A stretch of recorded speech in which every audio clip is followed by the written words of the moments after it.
Welcome to మెగాని TV of the record.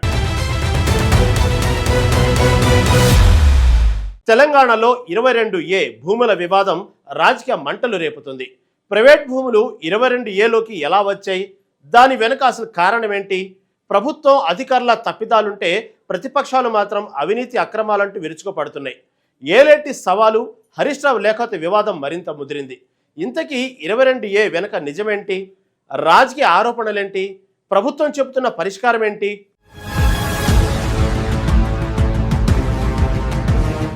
Telangana రాజకీయాల్లో 22A నిషేధిత భూముల వ్యవహారం తీవ్ర రాజకీయ దుమారం రేపుతుంది. పాత భూ రికార్డుల్లోని తప్పుల కారణంగానే కొన్ని ప్రైవేటు భూములు ఈ జాబితాలో చేరాయని ప్రభుత్వం చెబుతుండగా, ప్రతిపక్షాలు మాత్రం 22A నిబంధన పేరుతో రైతులు, భూ యజమానులను వేధిస్తున్నారని ఆరోపిస్తున్నాయి. ముఖ్యంగా హైదరాబాద్, రంగారెడ్డి, మేడ్చల్, సంగారెడ్డి జిల్లాల్లో ఈ వివాదం తీవ్రంగా ఉందని ప్రతిపక్షాలు ఆరోపిస్తున్నాయి. ఈ వ్యవహారంపై బీజేపీ శాసనసభాపక్ష నేత ఏలేటి మహేశ్వర్ రెడ్డి ప్రభుత్వంపై తీవ్ర విమర్శలు చేశారు. రెవెన్యూ మంత్రి పొంగులేటి శ్రీనివాస్ రెడ్డికి నేరుగా సవాలు విసిరారు. దమ్ము ధైర్యం ఉంటే అసెంబ్లీ మీడియా పాయింట్ కు వచ్చి తనతో బహిరంగ చర్చకు రావాలని అన్నారు. ఫినిక్స్ ఆస్తుల బదలాయింపు, అవినీతి ఆరోపణలకు సంబంధించిన ఆధారాలు తన వద్ద ఉన్నాయని, మంత్రి చర్చకు వస్తే మీడియా ముందే వాటిని బయటపెడతానని ప్రకటించాడు. పొంగులేటి రాకపోతే ఆ ఆధారాలను ఈడీ, సీబీఐకి ఇస్తామని హెచ్చరించారు.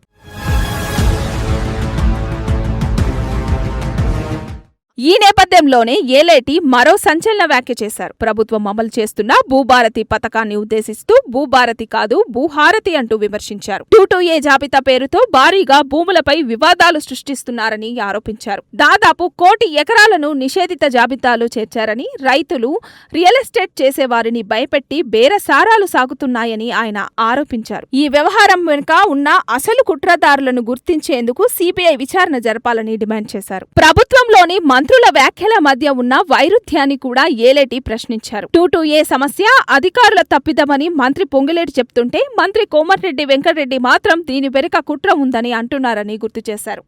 కుట్ర అంటే దాని వెనుక ఉన్న వ్యక్తులు ఎవరో ప్రభుత్వం బయటపెట్టాలని డిమాండ్ చేశారు. 6 రోజుల కిందటే తాను 22Aపై శ్వేతపత్రం విడుదల చేయాలని కోరినా ప్రభుత్వం స్పందించలేదని ప్రశ్నించారు.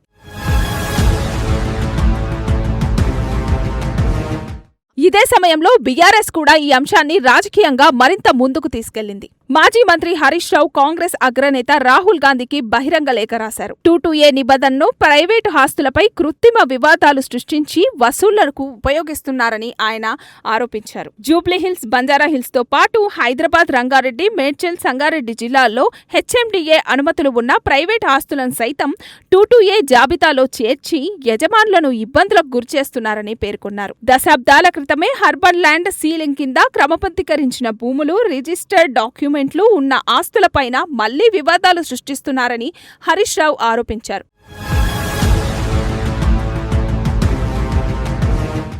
హరీష్ రావు లేఖలో ప్రధానంగా ప్రస్తావించిన అంశం రెవెన్యూ శాఖలో జరుగుతున్నట్లు ఆరోపిస్తున్న కమిషన్ల వ్యవహారం. 22A జాబితా నుంచి భూమిని తొలగించుకోవడానికి మధ్యవర్తులు మార్కెట్ విలువలలో 30% కమిషన్ను డిమాండ్ చేస్తున్నారని ఆయన ఆరోపించారు.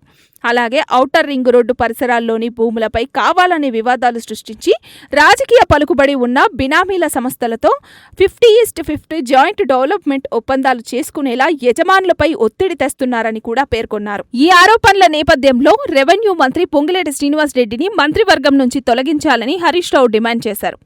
వెంటనే స్వతంత్ర విచారణకు ఆదేశించాలని సీఎం రేవంత్ రెడ్డి ప్రభుత్వాన్ని కోరారు. 2023 డిసెంబర్ నుంచి ఇప్పటి వరకు 22A జాబితాలో చేర్చిన, తొలగించిన ప్రతి భూమిపై రిటైర్డ్ హైకోర్టు న్యాయమూర్తితో విచారణ జరిపించాలన్నారు. అంతేకాదు ఈ వ్యవహారంపై ఫోరెన్సిక్ ఆడిట్ నిర్వహించాలని హరీష్ రావు కోరారు. మీ ఆస్తిని ఎవరు 22A జాబితాలో చేర్చారు? ఎందుకు చేర్చారు? ఎవరి ఆదేశాలతో తొలగించారు? మధ్యవర్తులు ఎవరు? ఆర్థిక లావాదేవీలు జరిగాయా అనే అంశాలన్నింటినీ విచారించాలని డిమాండ్ చేశారు. 30% కమిషన్ల ఆరోపణలు, 50:50 జాయింట్ డెవలప్మెంట్ ఒప్పందాల వెనుక ఉన్న వ్యక్తులు, దళారులు, బినామీ సంస్థల పాత్రపైన దర్యాప్తు జరపాలని కోరారు. ఈ వ్యవహారంలో పూర్తి పారదర్శకత కోసం జిల్లాల వారీగా, సర్వే నంబర్ల వారీగా నిషేధిత భూముల జాబితాను పబ్లిక్ డొమైన్లో ఉంచాలని హరీష్ రావు డిమాండ్ చేశారు. ఏ భూమి ఎప్పుడు జాబితాలో చేర్చారు?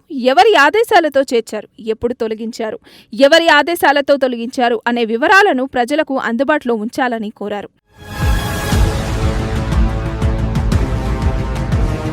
మరోవైపు ప్రభుత్వం మాత్రం పాత భూ రికార్డుల్లోని తప్పులు, సాంకేతిక సమస్యల కారణంగా కొన్ని ప్రైవేటు భూములు 22A జాబితాలోకి వచ్చాయని చెబుతుంది. తప్పుగా జాబితాలో చేరిన భూములను పరిశీలించి పరిష్కరిస్తామని ప్రభుత్వం హామీ ఇస్తుంది. ఈ క్రమంలోనే ఇదే అంశంపై మంత్రి పొంగులేటి క్షమాపణలు చెప్పడం, సీఎం రేవంత్ రెడ్డి హామీ ఇవ్వడం కూడా రాజకీయ చర్చకు దారితీసింది. మొత్తంగా చూస్తే ఈ వ్యవహారం ఇప్పుడు కాంగ్రెస్, బీఆర్ఎస్, బీజేపీ మధ్య ప్రధాన రాజకీయ అంశంగా మారింది. బీజేపీ సిబిఐ విచారణ, శ్వేతపత్రం కోరుతుండగా బీఆర్ఎస్ స్వతంత్ర న్యాయ విచారణ, ఫోరెన్సిక్ ఆడిట్ సంబంధించిన అధికారులపై చర్యలు, పూర్తి భూ రికార్డుల బహిరంగకరణ డిమాండ్ చేస్తుంది. ప్రభుత్వం మాత్రం తప్పుగా 22Aలో చేరిన భూములను గుర్తించి పరిష్కరిస్తామని చెబుతుంది. చివరికి 22A జాబితాలో ఎన్ని ప్రైవేటు భూములు ఉన్నాయి, వాటిని ఏ కారణాలతో చేర్చారు, తొలగింపుల ప్రక్రియ ఎలా జరిగింది అనే వివరాలు అధికారికంగా బయటకు వస్తేనే ఈ వివాదంలో వాస్తవాలు ఎంతవరకు ఉన్నాయో స్పష్టమవుతాయి.